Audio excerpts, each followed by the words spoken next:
Good afternoon, everyone. Thanks for coming. Neil Smith Lecture 2018. If you don't know me, I'm Dan Clayton from the School of Geography and Sustainable Development.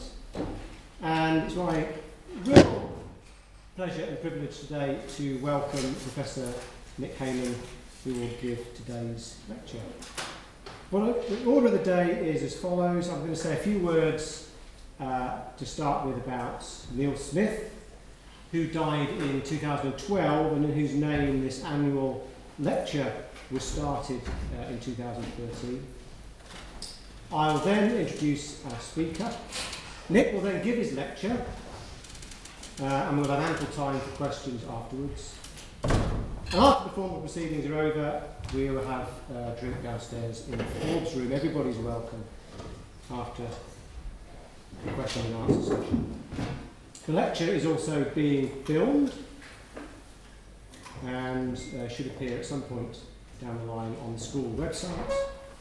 I'd like to thank Media Services for organising that, as well as the school secretarial team for all their hard work in helping us prepare for this annual event in our calendar.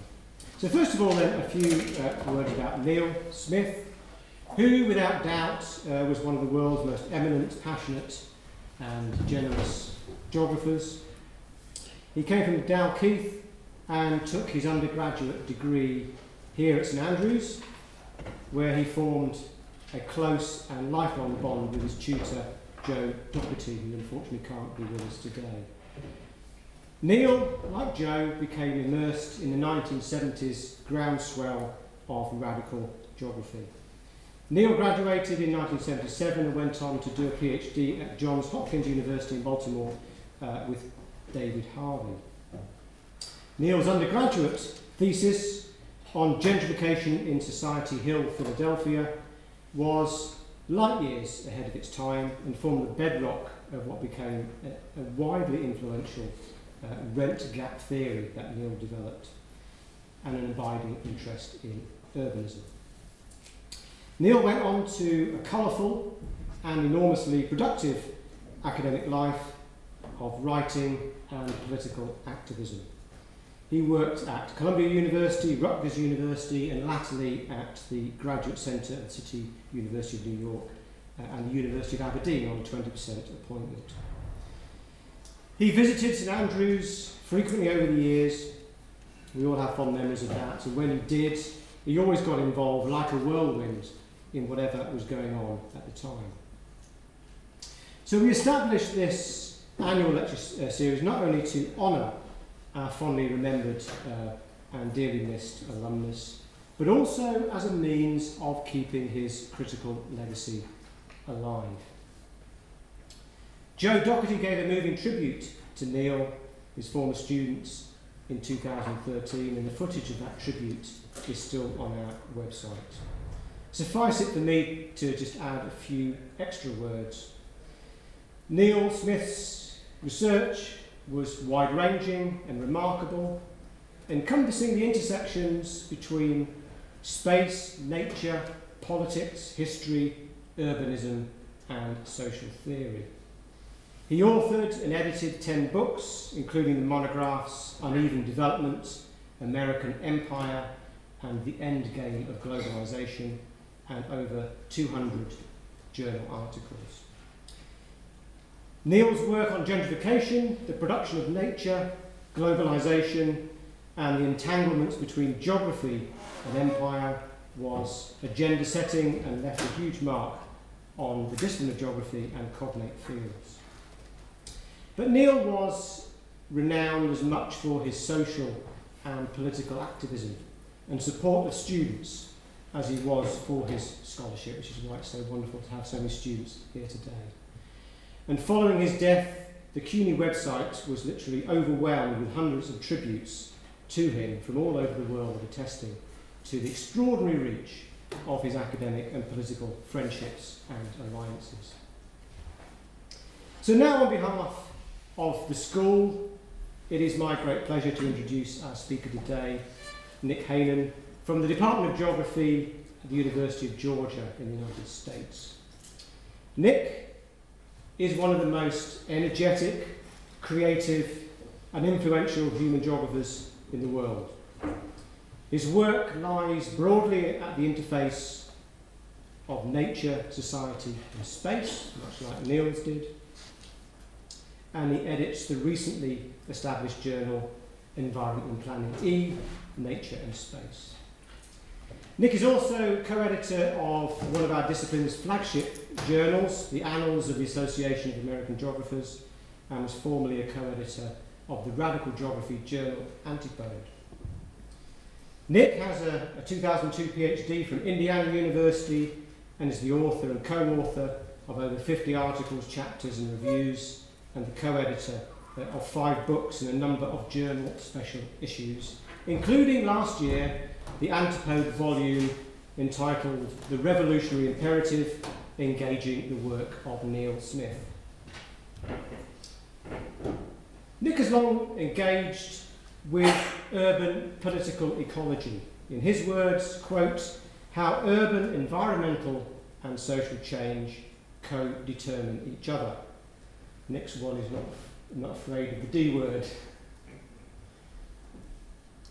A political stance, indeed, and a critical stance. At the moment he's developing a new approach, what he calls abolition ecology. That continues, he writes, to evolve in response to the ways racial capitalism exploits, oppresses and commits violence through uneven racial development. And as environmental relations have always been part of this, he continues, it is important to think about what an abolition ecology would look like. Nik's abolition ecology has an American focus. It tackles racism, white supremacy, the scars of settler colonialism, and contemporary deprivation, inequality, and segregation. It amalgamates insights from Marxist, anti-racist, post-colonial, feminist, and indigenous theory. Nik develops Marx's fleeting comments in the Grundrisse about the metabolic rift between people, places, and environments through capitalist creative destruction. And from my own vantage points, I'm drawn to Nik's use of Du Bois's as a talisman for, quote, a politics that keeps struggling towards the abolition of inequality and racism, which is surely a matter as alive today as it was when Du Bois wrote about the enduring legacies of slavery in 1920s and 30s America. For Nik, as for Du Bois, the moral and political horizon of critique is surely the question of freedom. What counts as meaningful freedom? And with the question of what is meaningful often tailored to the question of what is tolerable, sufferable, and unseen in the makeup of freedom and unfreedom. Abolition ecology aims to be much more than what the Native American theorist Gerald Weisner memorably termed a fugitive pose. It is more than simply a politics that supports the vanquished and downtrodden by trading on victimry, tragedy, and nostalgia. Abolition ecology, this as I read Nik's work, seeks to be much more hopeful and contemporaneous than that.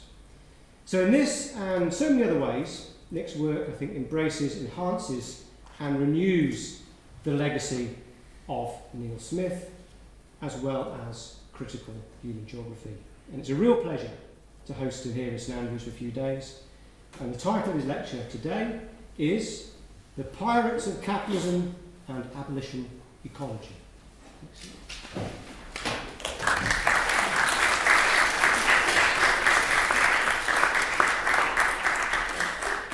Like Dan covered most of what I was going to talk about today, so maybe I'll just cut to the line. Thank you all for coming. I appreciate it. It's nice to see so many smart, smiling, quasi-happy-looking folks in one space. I want to say thanks to Dan for the invitation. I had a nice chance to catch up with Joe yesterday, which was lovely. Nice to see some old friends and make some new friends. I want to say thank you to St. Andrews School of Geography and Sustainable Development for having me, as well as the Institute for Population Wellbeing and Environmental Research as well. So, there he is, Neil, in his splendor. I had the mostly good fortune of having an editorial hand in several of the last things Neil worked on. And prior to that, he helped me and some others establish the Geographies of Justice and Social Transformation series at the UGA Press. It was essentially a kind of a rehab version of the series that he had at Temple University Press that published only 2 books. And so his support in that regard was quite important. The 3rd edition of Uneven Development was published by the UGA Press. Unfortunately, it was published before our series launched, which really pissed Neil off, given he had put some effort in and wanted to kind of be supportive in solidarity with the series. But these are how things go sometimes, and there were a string of these kinds of weird moments.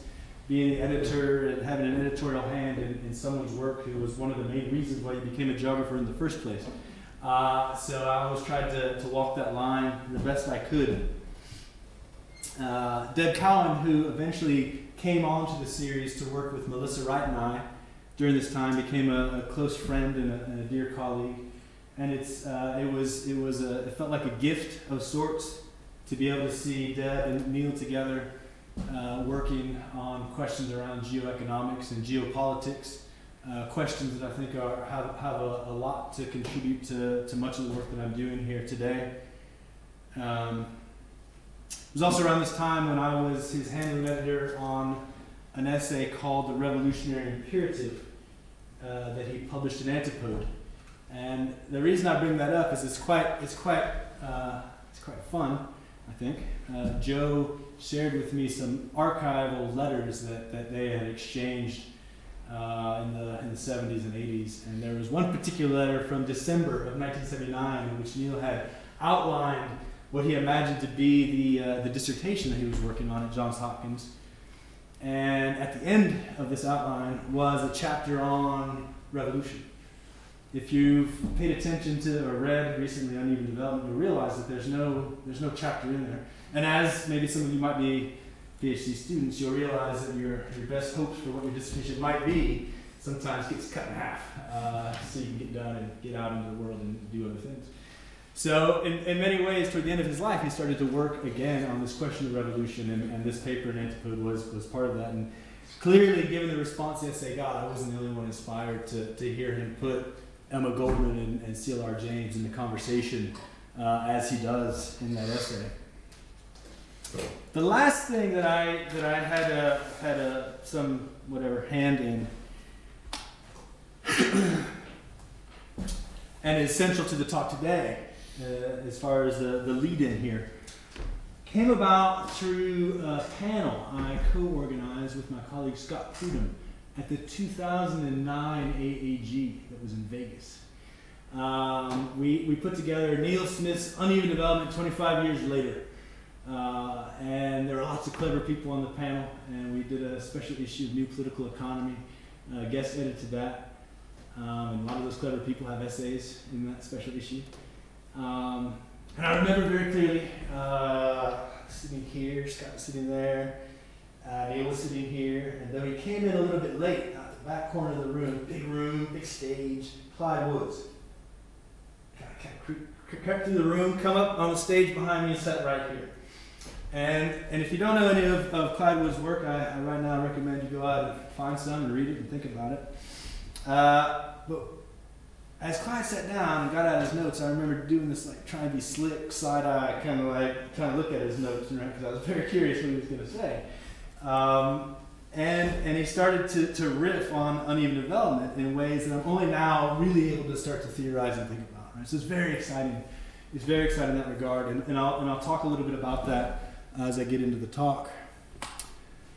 The other person who right now is motivating much of my thought in ways kind of unparalleled is the wonderful Catherine McKittrick. who, as I've been trying to think through the way in which Marxist geographies, black geographies, and feminist geographies can have more productive discussion and engage in the tensions that are real and clear and exist at those intersections, Catherine's work has been quite important in nudging me. She's been very generous, very patient with me as far as holding my hand and helping me think through some things that, again, I'm going to talk about today, which is why I bring this up to kind of set a stage. But the other thing that's, I think, biographically relevant here is that Neil was Catherine's external on her PhD. So there are these kind of weird connections and disconnections, biographically and intellectually, that are going on here. So what I want to do is I want to take us to a kitchen table. A prominent kitchen table. A prominent kitchen table where I've sat many, many hours having conversations with this very wonderful woman named Miss Cornelia Walker Bailey. This kitchen table is on a barrier island called Sapelo Island. It's a barrier island off the coast of Georgia. One day early last year, Miss Cornelia, who I'll say has probably become one of the most influential people over the last 3.5 years in terms of shaping how I think about the world, told me that if Edward Teach's treasure, rumored to be on Blackbeard Island just across a small tidal channel from Sapelo, was recovered, it could prevent the remaining saltwater Geechee community on Sapelo from further displacement and from facing cultural genocide. Blackbeard's treasure was in part generated by his engagement in the transatlantic slave trade, which matters because Sapelo Island maintains the most intact remaining Gullah Geechee community in the United States, having been home to 13 generations that directly trace their ancestry to the first slaves brought there in 1802. A fairly important note, Sapelo is home to the earliest known Islamic text in the Americas, a 13-page handwritten note of Muslim law and prayer written in the early 19th century by a native West African man named Balali Muhammad, who was enslaved on the island from approximately 1802 to 1855. Miss Cornelia is a direct descendant of Balali Muhammad, and something that she kind of shared stories with me about. Particular kitchen table conversations, the one I'm talking about here, and many of the other ones, have helped me realize what Catherine McKittrick, when she suggests in Demonic Grounds, what she means when she says that the relationship between black women and geography opens up a conceptual arena through which more humanly workable geographies can be and are imagined.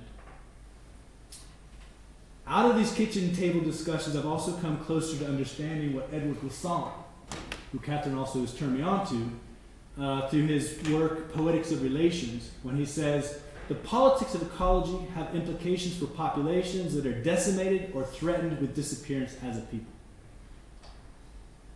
Glissant punctuates the fortitude and the emergency I have come to realize through my time on Sapelo, with Miss Cornelia, her family, working with them to reestablish a historically significant variety of sugarcane.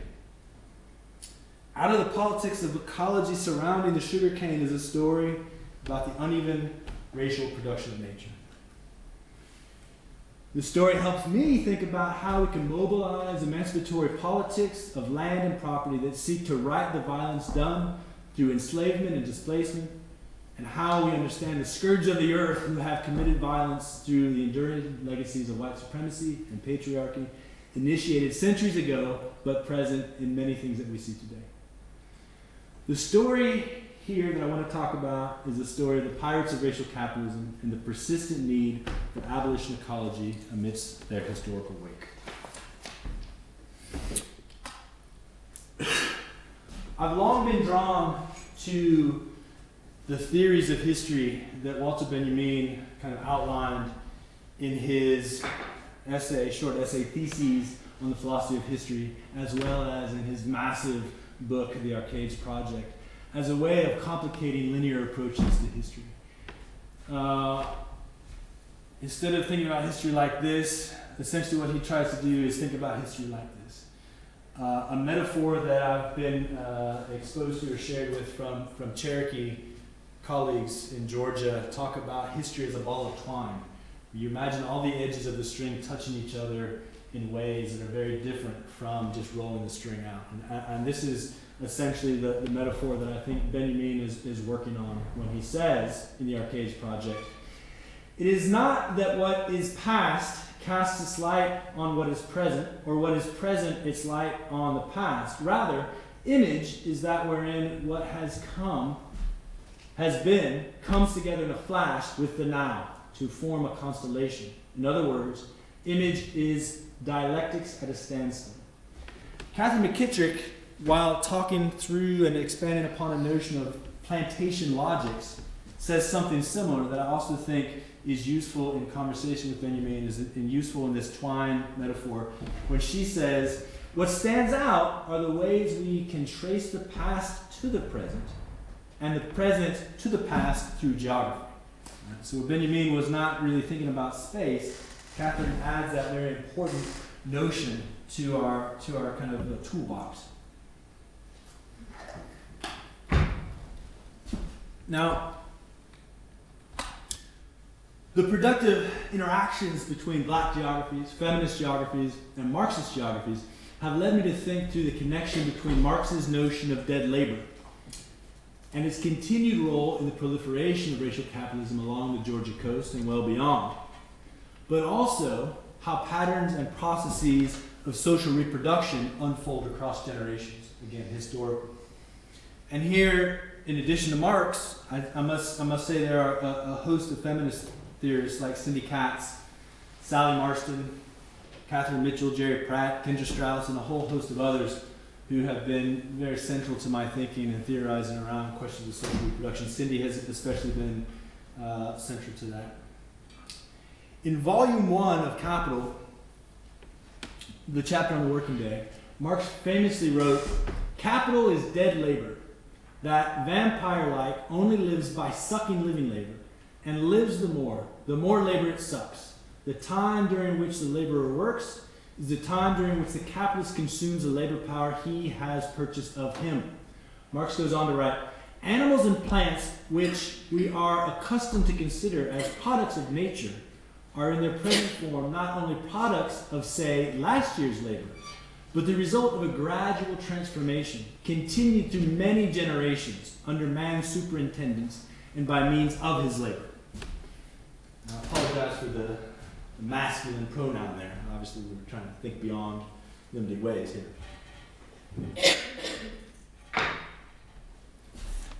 Notably, Don Mitchell and a little bit of co-writing with Scott Kirsch are the only geographers, or the limited geographers, who have taken on questions of dead labor. Don's work on farm workers, California strawberry industry, is one of the most notable places where we see this kind of being picked up. There are some others here and there.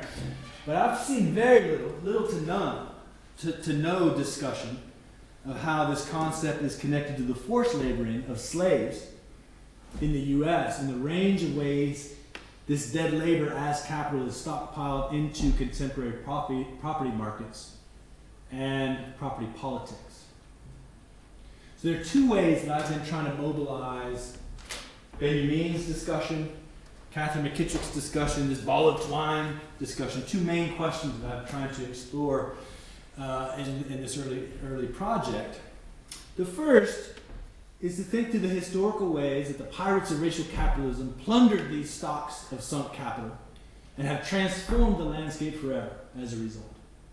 The other question, and I think this gets to Dan's notion that I'm trying to be hopeful about resistance in various ways, goes back to Miss Cornelia's vision of how best to fight for the survival of her community by harnessing the dead labor of her ancestors.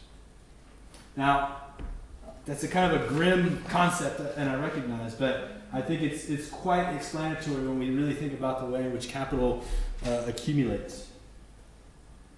For those of you that don't like Marx, I'm done now. But okay, now move on to my Nazis. So, to think through piracy, I find myself quite uneasily turning to Carl Schmitt. as fodder for developing how piracy helps explain the evolution of racial capitalism and the plundering of forced labor generated through slavery along the Georgia coast and well beyond. In his book, Land and Sea, while working to mobilize a nationalist argument against the imperial expansion of the British, and especially commenting upon the role of Protestantism as central to that drive, Schmidt sets up an important set of power relations apt for thinking through territorial formation via illicit powers of the state. Schmidt went beyond traditional discussions of piracy in its traditional illegal forms to develop the idea that because of its use value, piracy under specific historical, geographical conditions can, did, and often does become recognized by the sovereign or the state as a legitimate strategy to employ. Schmidt designates the corsair, oftentimes in French referred to as the pirate, as a legally recognized pirate, authorized by the state to do the work of the state. He then develops this notion of corsair capitalism and how it worked in favor of colonial expansion of England. Mobilizing Schmidt, for my discussion here, works way better when I do so in conversation with Cedric Robinson and his brilliant book, Black Marxism. In this book, Robinson invokes the French historian Fernand Braudel, who said, "Sea pirates were aided and abetted by powerful towns and cities. Pirates on land, bandits received regular banking from nobles. Robber hands were often led or more or less closely directed by some genuine nobleman."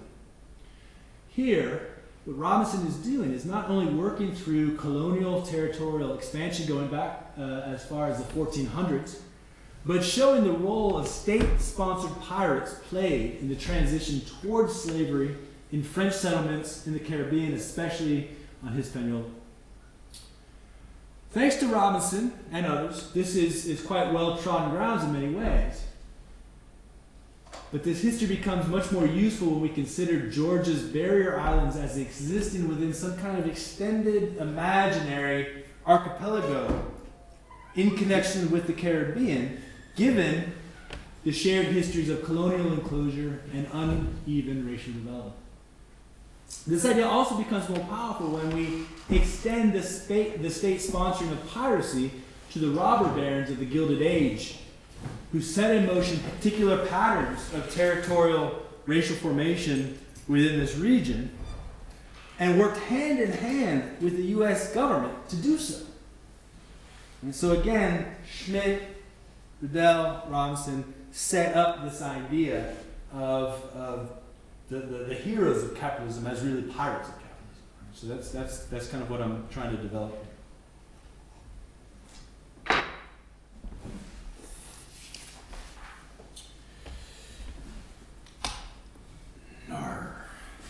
This connection gets even more interesting if we take seriously the ways in which John Pierpont Morgan imagined himself as a pirate. J.P. Morgan imagined himself as a pirate, especially important given his influence on the history and the proliferation of what we call racial capitalism. He shared an imaginary kinship, not at all real, imaginary kinship with the actual pirate, Henry Morgan, who he shared a name with, the Welsh pirate and one-time lieutenant governor of Jamaica. J.P. Morgan's financial marauding and pillaging on Wall Street and the ferocious and violent deals that he made helped him identify with pirate culture, and this matters a great deal today when we flash forward, if we take this history seriously, and we ponder questions about reparations for slavery, which I'll get to at the end of the talk. Morgan's self-identification with piracy is captured infamously by the fact that as his wealth proliferated, he started to invest his money in giant yachts. Ultimately, Morgan had 4 yachts, all named Corsair. Corsair 1, Corsair 2, Corsair 3, Corsair 4. Corsair pirate. And he painted the bottom of each of these boats black to be more menacing on the water as he tooled around in them. Morgan's second pirate ship, here, was sold to the U.S. Navy and used in battle in the Spanish-American War, seeing combat near Cuba in 1898, which helps further convey the sort of connections that existed between Morgan and the U.S. federal government, and helps to kind of convey and connect this notion just a little bit more, while kind of loosely and playfully, nonetheless.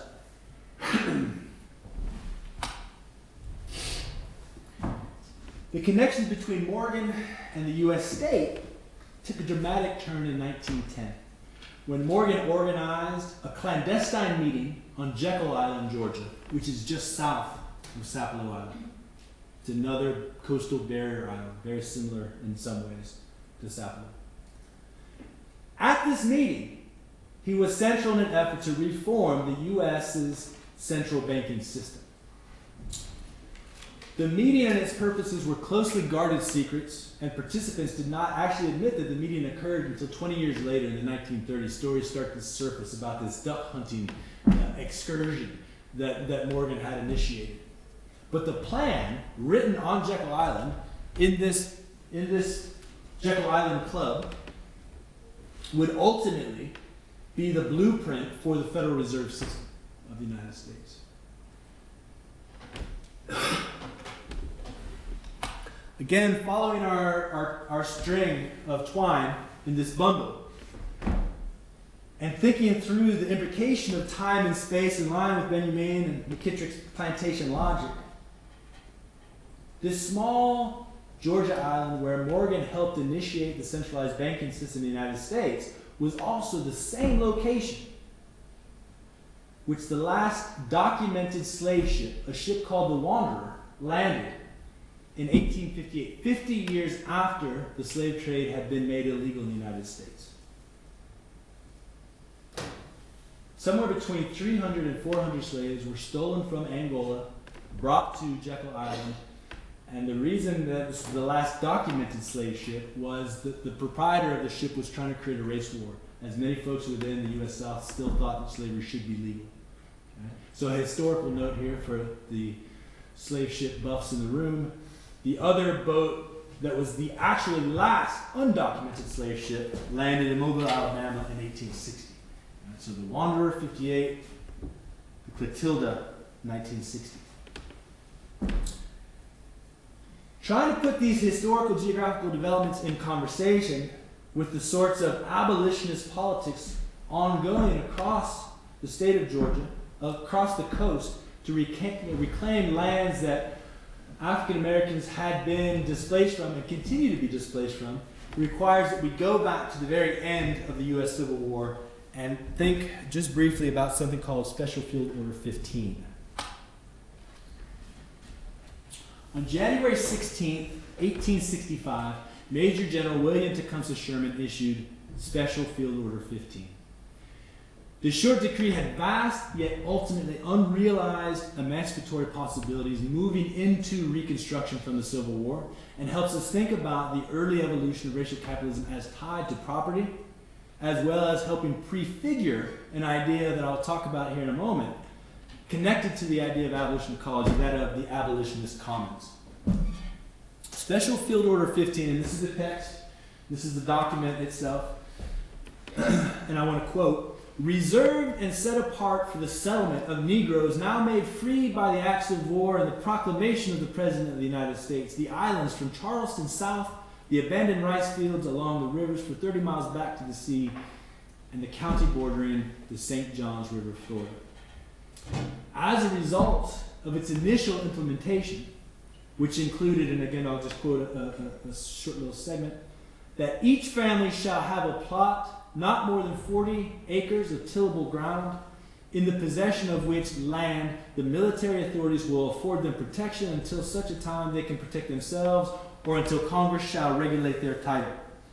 This is the document that the notion of 40 acres and a mule that is so closely tied with reparations for U.S. slavery comes from. There's no mention of a mule in this document. That was added as discussions of reparations proliferated after the Civil War, but this is where that core sentiment of reparations comes from, which is so very important. By June of 1865, so again, this is proclaimed in January 16th, by June of 1865, roughly 40,000 freed African Americans had begun to imagine and build a new society on 400,000 acres of southeastern land. While the order held great emancipatory possibilities, it was revoked later in the fall of 1865 by U.S. President Andrew Johnson, who replaced the assassinated Abraham Lincoln. So it was just a snippet where this idea is brought into existence in a real kind of way. So I led in talking about Morgan because he's easy to talk about in terms of his global impact as an individual then and today, and the long shadow that he casts across the history of U.S. racial capitalism. But when we zoom in here and we think about the Georgia coast, there are a whole host of other individuals, other pirates, who I want to think about, and I want to just walk us through a segment so we can take a larger view and not just think about this in a singular, isolated case. I'm really trying to get at a larger process going on here. All right? So if we zoom in on Jekyll Island, which is where I talked about the Federal Reserve coming from, we see that Newton Finney and John Eugene de Beaune sold the island to wealthy New York City investors who created the Jekyll Island Club. That was the building that I showed. And this happened in 1886. All right? It served as the southern Newport to America's industrialites from 1887 to 1941. It's a very swanky place. I've had a grilled cheese sandwich there a couple times doing field work. It's very out of this world, especially given the context of it. Cumberland Island. We saw Thomas Carnegie, brother of steel magnate Andrew Carnegie, bought much of this island in 1881, while parts of the north end of the island have been owned by the Candler family, who are associated with the Coca-Cola Corporation. So again, I'm trying to do this along this document here, right, to try and get at the contradictions of what was intended for this land and what ultimately is occurring in this land just 2 decades after this document is kind of put into motion. St. Catherine's. We saw Edward John Noble buy this island, this land here.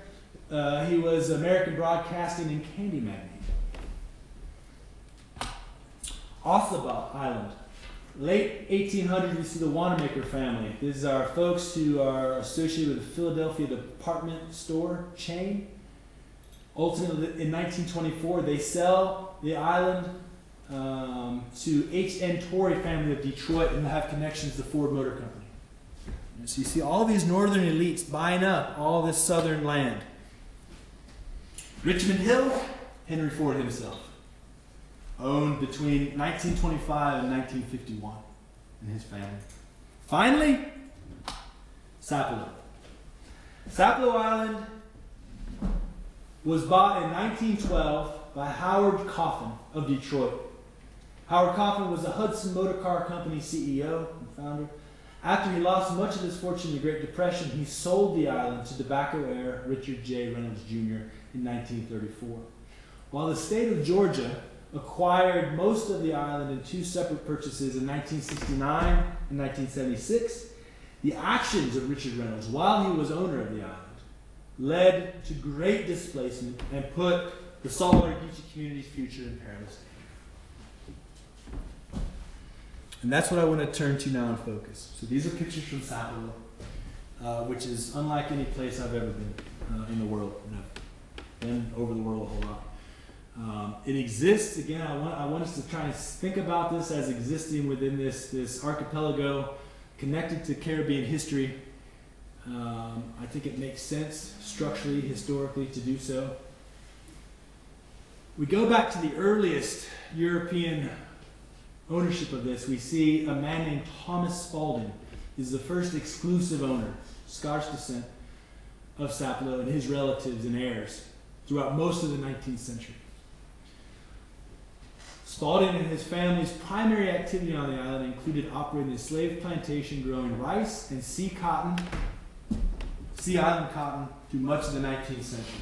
Thomas Spalding was the first owner of Bilal Muhammad. All right, so we can start to see the biographical connections here. Between 1865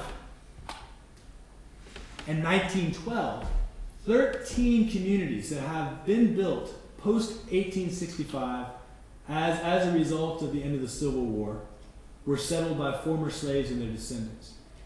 These former slaves and descendants did not trust Special Field Order 15, did not trust the U.S. government, so they started to purchase their own land.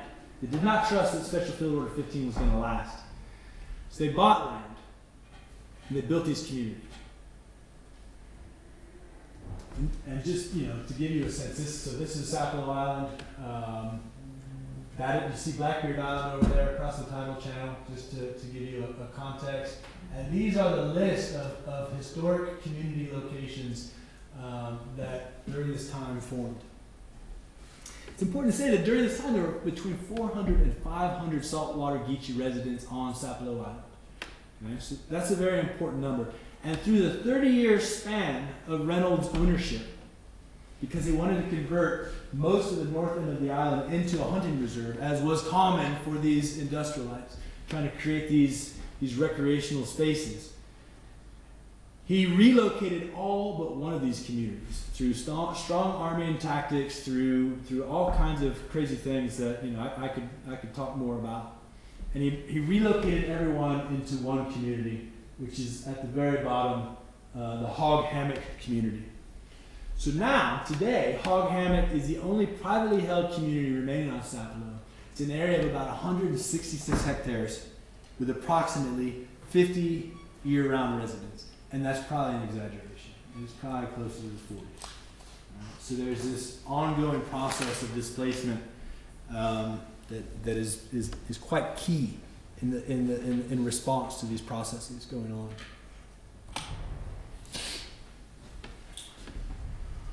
I want to again invoke Catherine McKittrick, who here is mobilizing Sylvia Winter's concept of the uninhabitable and archipelagos for thinking about the production of space and the production of the Georgia coast and the production of Sapelo Island.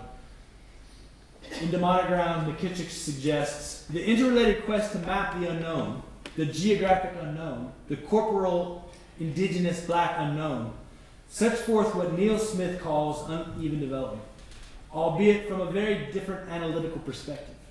The systematic production of differential social hierarchies which are inscribed in space and give a coherence to disproportionate geographies. Catherine goes on to suggest that black lives are necessarily geographic, but also struggle with discourses that erase and despatialize their sense of place is where I begin to conceptualize geography. And I would say the same as far as myself, where I've been now trying to think about this amended version of uneven development for thinking about these spatial evolutions. When I think about what Catherine has written, I think about what Miss Cornelia told me about Blackbeard's treasure, as well as how she tried to and succeeded in recruiting me and students that I work with through the University of Georgia's Marine Institute, which is also located on Sapelo Island, and is how, it's at the very bottom here, next to, kind of close to the south end house. It's how I came to know about this island, how I was recruited to spend time there. And Miss Cornelia recruited us to work with a community organization on the island called SICAR. SICAR stands for the Sapelo Island Cultural Revitalization Society. And she recruited us, and this took some time, lots of conversations. The goal was to secure access to state lands and continue with what had been a rolling community effort to reestablish a 200-year-old variety of sugarcane grown on Sapelo by her ancestors as slaves. So again, hearkening back to this differential way of thinking about how do you harness dead labor. Right? It's not necessarily just for capitalist exploitation. There are other ways of thinking about tradition, heritage, that have more radical, revolutionary possibilities, I think.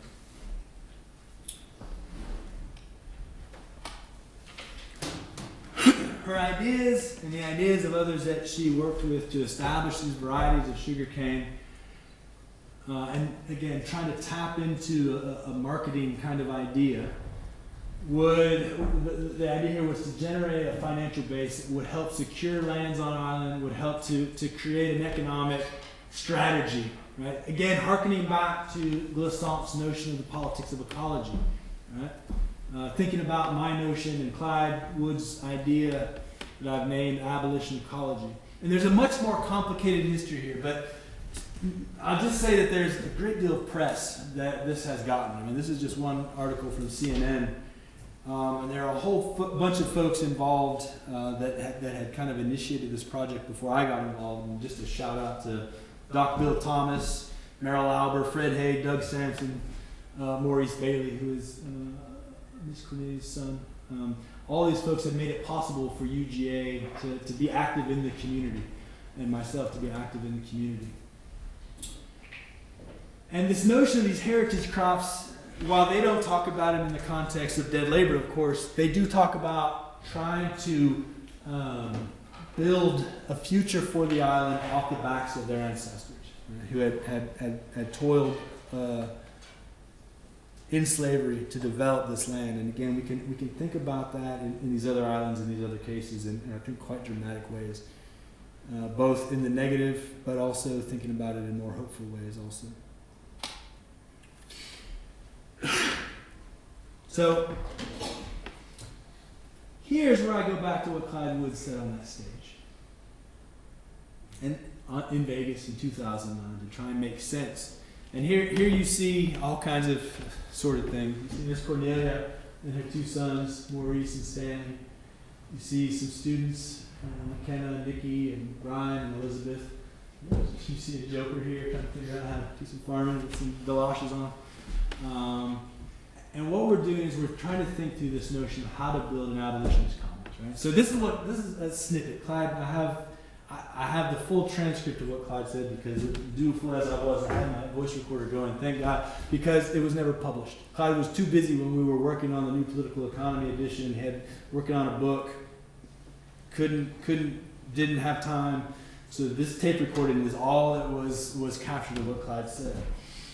We've just posted it on the Black Geography's website, so I'm not just holding it tight, hostage. I do want to share.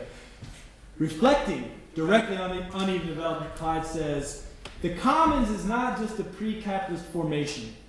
It's creating the idea by the people who are displaced by this process. It's creating the idea that there are new alliances to create new commons.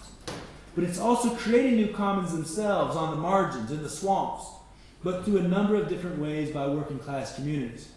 If you look, there is new work on the Caribbean and how enslaved Africans and Native Americans and sailors from Europe were constantly trying to recreate the commons at the moment of the extension of mercantile capitalism. New commons were created based on enclosure, but also the understanding of the rationality of capitalist and chaotic nature of capitalism itself, particularly for racialized communities. Right? So he goes on and he lays out what had long been going on for thinking through how do we create new commons, how do racialized communities who are being victims of enclosure find space to create new commons within those enclosures. In so doing, Woods helps to theorize an emancipatory production of nature, just as we're working to do on Sapelo by securing new lands to create these commons, to plant sugarcane, which might sound very mundane and banal and as hard as hell, I'll say. Right? But just like the hedges that the diggers planted, we are consuming, creating space via the sugarcane. It has economic value to the community. Likewise, Woods helps to make sense of how Miss Cornelia and others are mobilizing the labor of their ancestors put into this land and the struggles they face to reclaim land through planting sugarcane and working toward this idea of the abolitionist commons. So now, back to our string of twine. I want to go back to J.P. Morgan and this coastal history and plantation logics, as Catherine's discussed. As the Gullah Geechee descendants of Sapelo are fighting for their survival, fighting for land, and the Special Field Order 15 and the ethos of 40 Acres and a Mule is kind of ever present as they're doing these things, thinking through 200 years of their ancestors working on this land. We can think about the global piracy of J.P. Morgan Chase in his contemporary form, and how in his contemporary form it harkens back to these early stories that I've told you. And it's part of a larger project, and I'm not going to be able to go into the depths that a chart like that might suggest I'm going to do, unfortunately. But the Federal Reserve Bank that J.P. Morgan and his pirate crew helped establish in that 1910 clandestine meeting, as we know, if we're paying attention to the most recent financial crisis, bailed out J.P. Morgan Chase at the tune of billions of U.S. taxpayer dollars during the 2006 financial crisis. Right? And if we look at this crazy-ass massive chart, right, we can see not only this crazy amount of money here, right, that the Fed paid to pay out J.P. Morgan in their crisis. We also see all the other global corporations, some of which got way more money. But we also see the way in which these corporations are implicated in various kinds of political donations, right? So these are the top contributors for Mitt Romney, Barack Obama, right? The bottom line here is the U.S. paid a lot of money to J.P. Morgan Chase to help bail them out.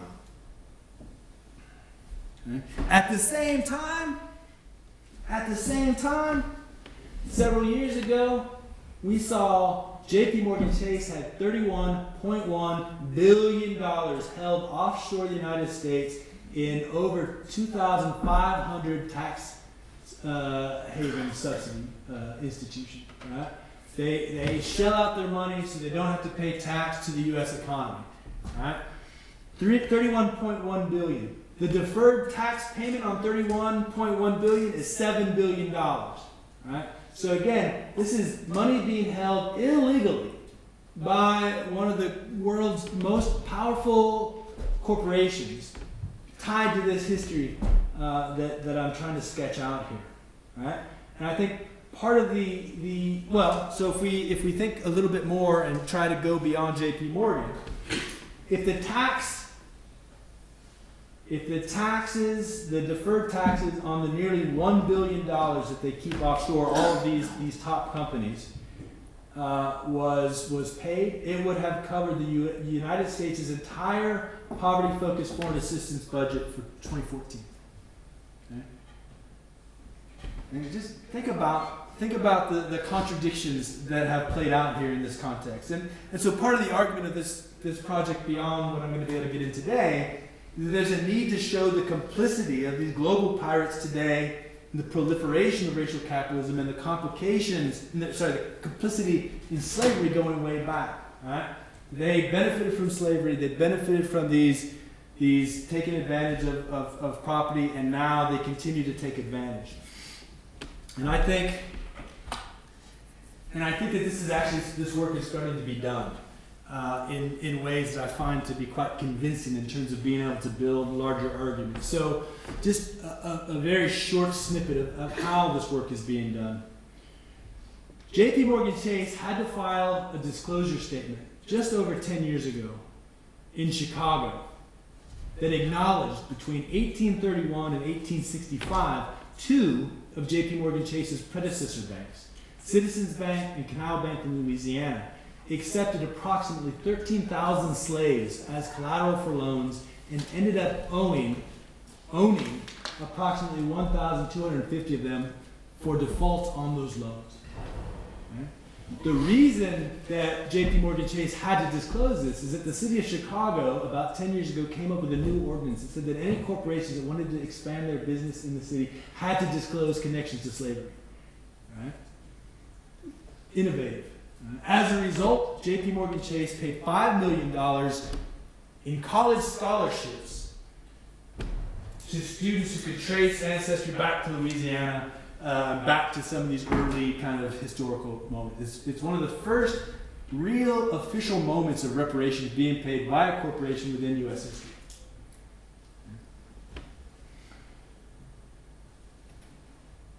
Anne Farrow has this book out, I think like 2006, called Complicity, how the North promoted, prolonged, and profited from slavery. So there's a lot of empirical work that is starting to connect these that make it harder for corporations like JP Morgan Chase to say, oh, all clear, didn't do anything here, which I think is very persuasive. So again, just as Blackbeard's treasure would have, as I started, helped facilitate a one-to-one transaction, when we jump scale, to use Neil's language, and think about the global implications of what's going on here, there's a lot going on here, right? There's a lot of connections, and there's a lot, I think, of very, again, persuasive arguments to be made that could be mobilized around the reparations for slavery, going back to the unrealized mandate of Sherman's Special Field Order 15. Ruth Wilson Gilmore, who is, I think, one of the most important geographers, bar none, thinking about some of these questions, very recently wrote, "Abolition geography starts from the homely premise that freedom is a place." The efforts here in this talk, thinking through Miss Cornelia's vision to create an abolitionist commons via the sugarcane, is really about trying to think about what Ruth Wilson Gilmore is talking about there. How do we work in such a way where freedom is a place, where Sapelo can represent that sort of emancipatory promise?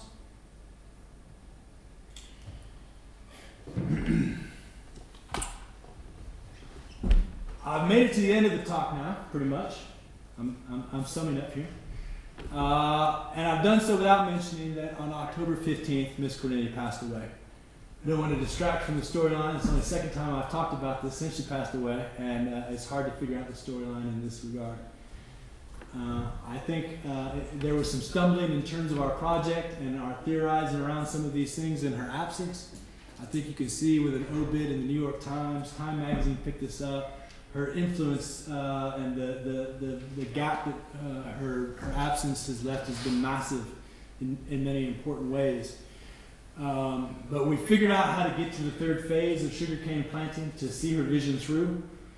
I was just actually 2 weeks ago, told Mike at lunch, I got the very good news that a very large National Science Foundation grant for this project came through, which increases the likelihood that we'll make good on our promise to her to see some of this through. And so I think that there is reason to be very hopeful and assume that we can make some more of the effort to make the connections here between this regional political economy of racialized capitalism and the local effort to think through what can folks do on the ground amidst this quite terrible history. Because the pillars of my talk today, Neil, Miss Cornelia, Catherine, Clyde, are all quite poetic people.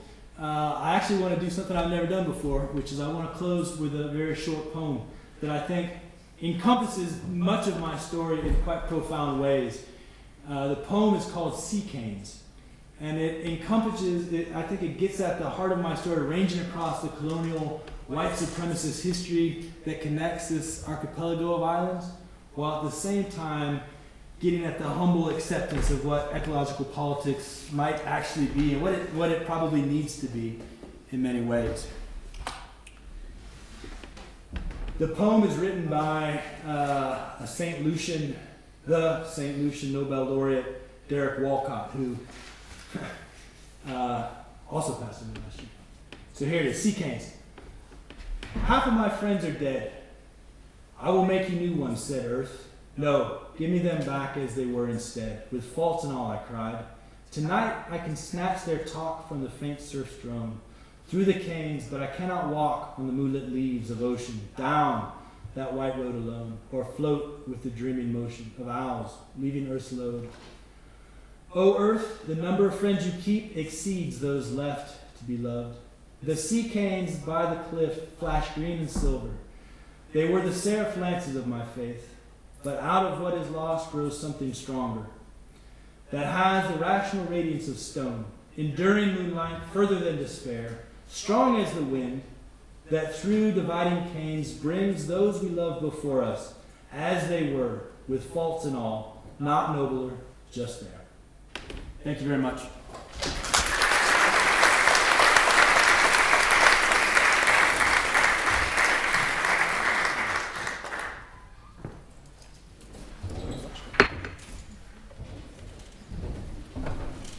wine? Brilliant. Yeah, no, it's questions first. Questions, then wine? Establish your position first, and Nik Heymen. Before I open up the there's questions, just a very quick reflection from me on that marvellous talk there, Nik, on your island.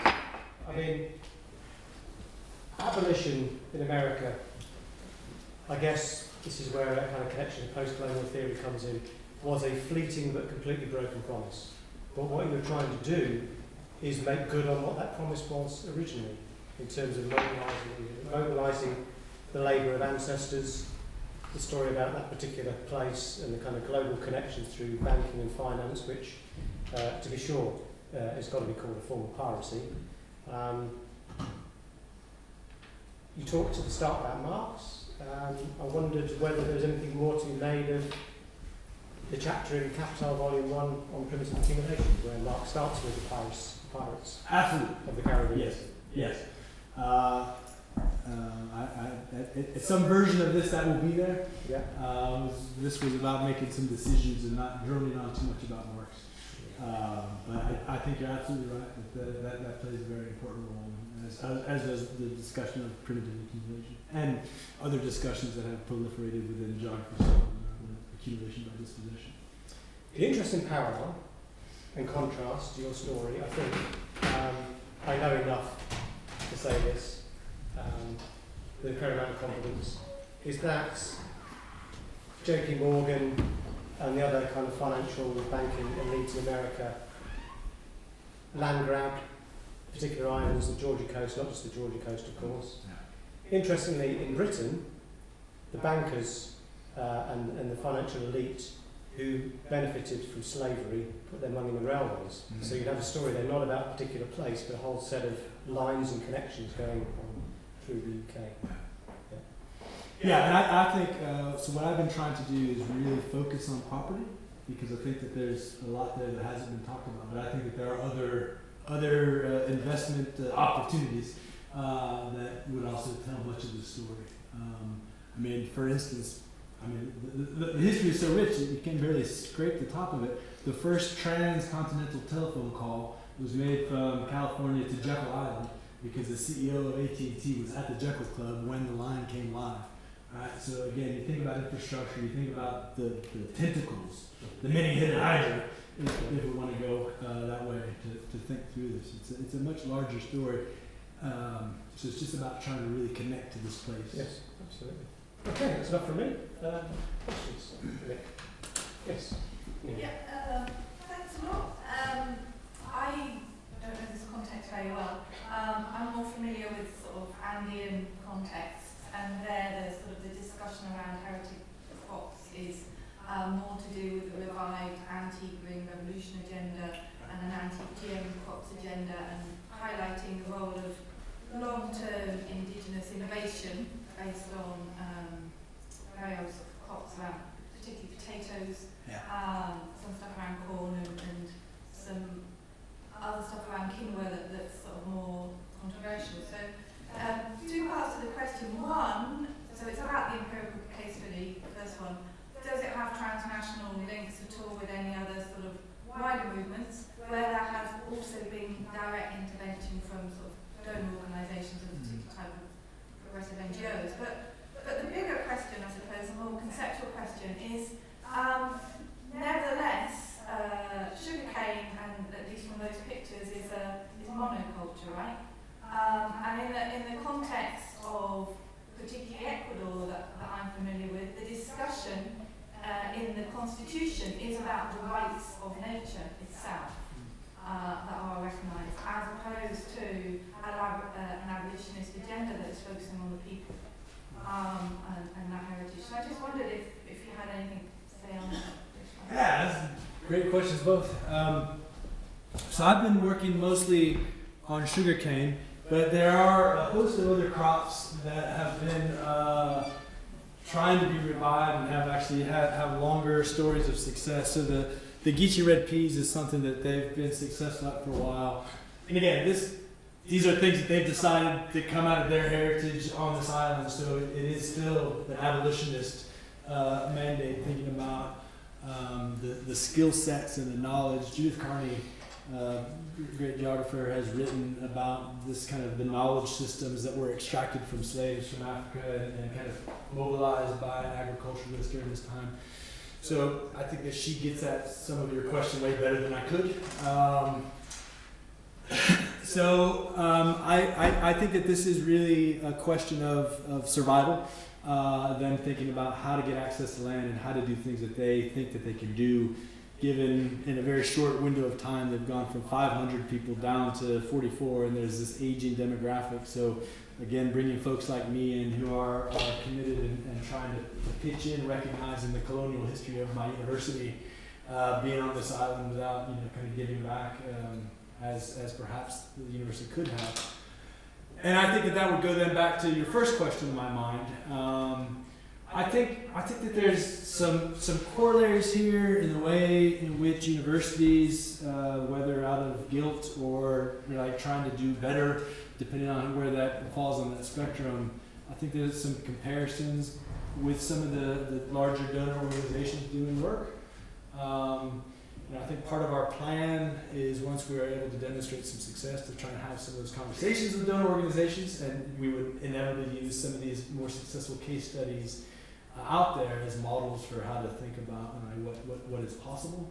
I mean, the reality here is this is a pretty small scale operation right now, but I think in this next year, essentially the goal is to get up to 3,000 raised bed row feet of sugarcane, which would be quite productive in terms of the syrup production. So that's what I guess I would say. I don't know if I answered either of your questions. Just talked around both of them.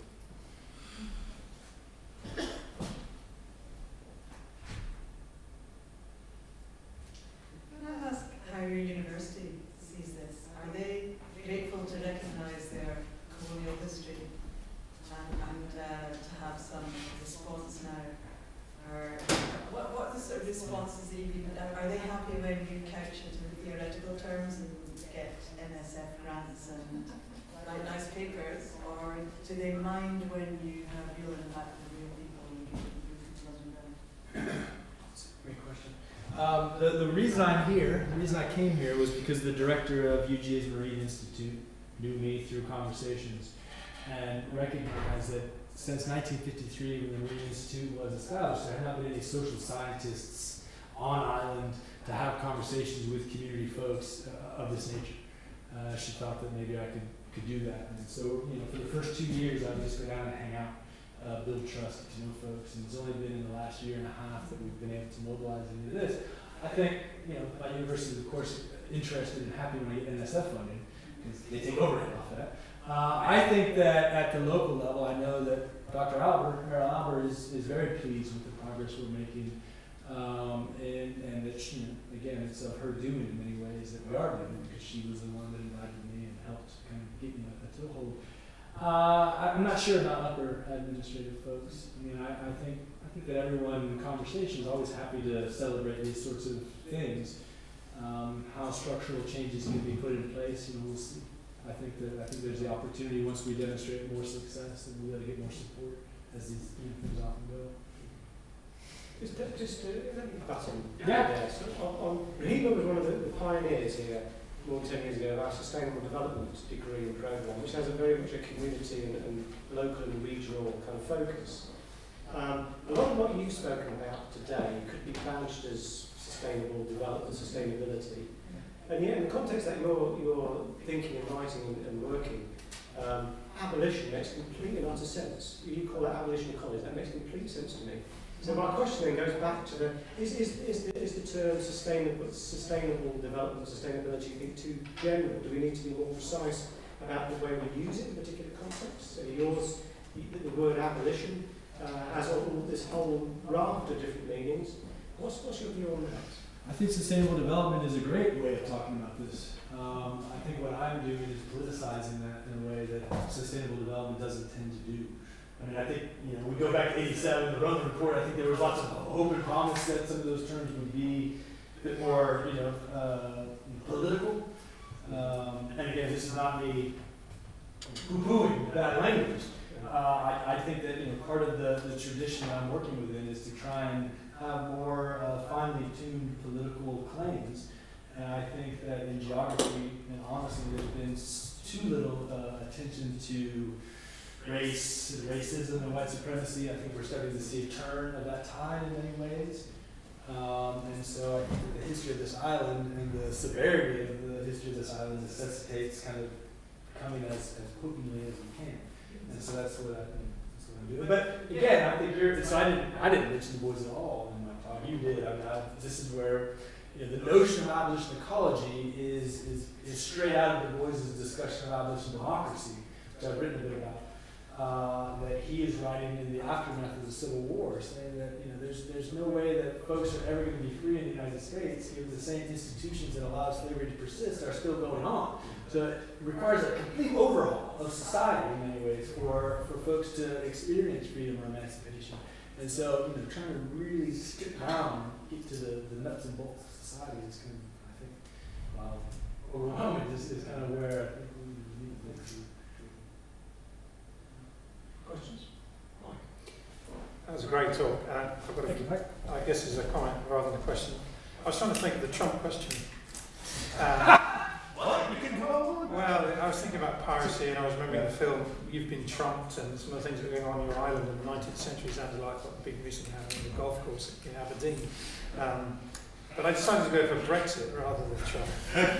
So I just want to say, first of all, really, I like your work, and when we talk about the Anthropocene in geography and its legacies and everything, we so often think about carbon in the atmosphere and in the oceans and the legacies of the Industrial Revolution. So it's really interesting to think about, and important to think about these legacies of capital surplus, capital accumulation in our economic environment and what it does to our economic systems, and this legacy of racialized capitalism. So while you were talking about that, I was thinking about another island. You weren't listening to what I was saying? Yeah, I was thinking of another island, the little island that we live on. This is where we get to Brexit. So the Brexit debate and the sort of imagination of the UK post-Brexit and its trade with the rest of the world and relinking with our empire and yada yada. And in that discussion, there isn't any recognition at all. We were talking at lunch about how British geographers don't do race nearly at all, and certainly not as well as you do in the States. But nor do our politicians, nor do our, So at the moment, we have this big debate about reconnecting with the Commonwealth, etc. And there isn't any sense of this debt that we might be, that might command us from everything that this island is taken from that process of capitalism. So I don't know if you had any.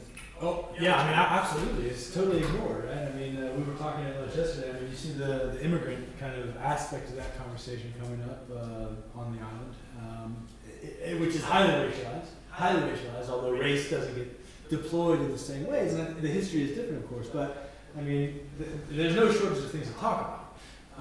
And so where's the will, where's the folks using this language instead of that language to go back to this? I think it's just a matter of, I like to believe, a matter of time, As we were talking about lunch today, there are these blind spots that we kind of are walking around and trip over and realize, shit, why aren't we talking about this? So, I think that, I'd like to believe that geographers over here will start, and there have been some. Again, we have many colleagues over here talking about some of these things in important ways, but there's room for a lot more. So I think it's just like beating the hedges to get them out. One who is Miles Ogborn, the historical geographer, who's working on slavery in the Caribbean, and the language, the political language, the commercial language through which that whole set of institutions are built.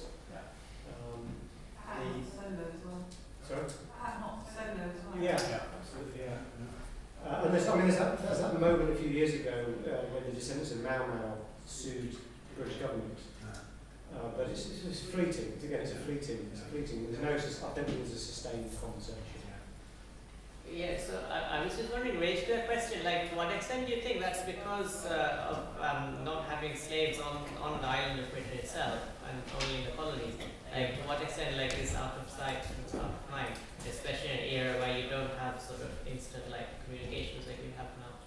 Yeah, I think that can't get much more hard-hitting in a very local case study than this case, which is in part why it works for me to think from, to get into these disconnected kind of flows of capital, etc.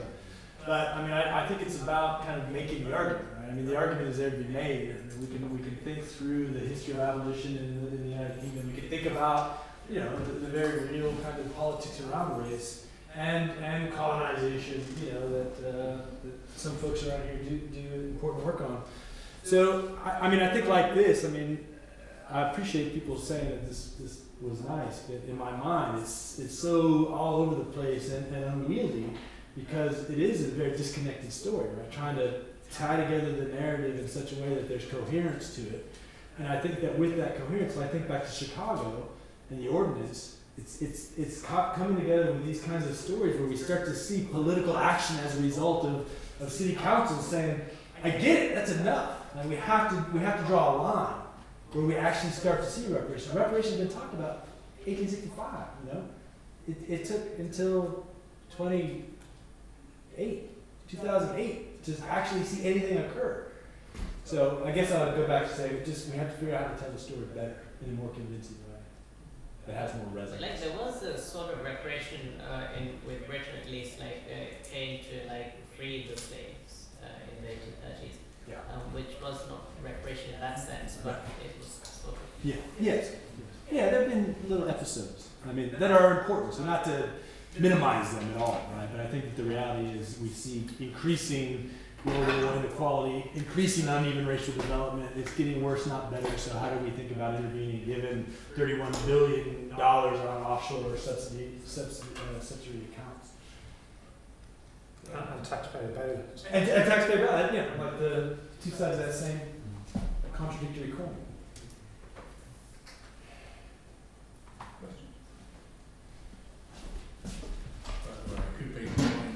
I don't remember Germany paying off its reparations for the First World War or for the Second World War and the Holocaust. And you know, if you start banging on about Brexit, or you could bang on about an undemocratic supranational neoliberal project, which 17.4 million people voted to leave. There you go. The voice from the floor. Which is not the voice you're supposed to say in academia. Exactly. Well, that is right. More questions for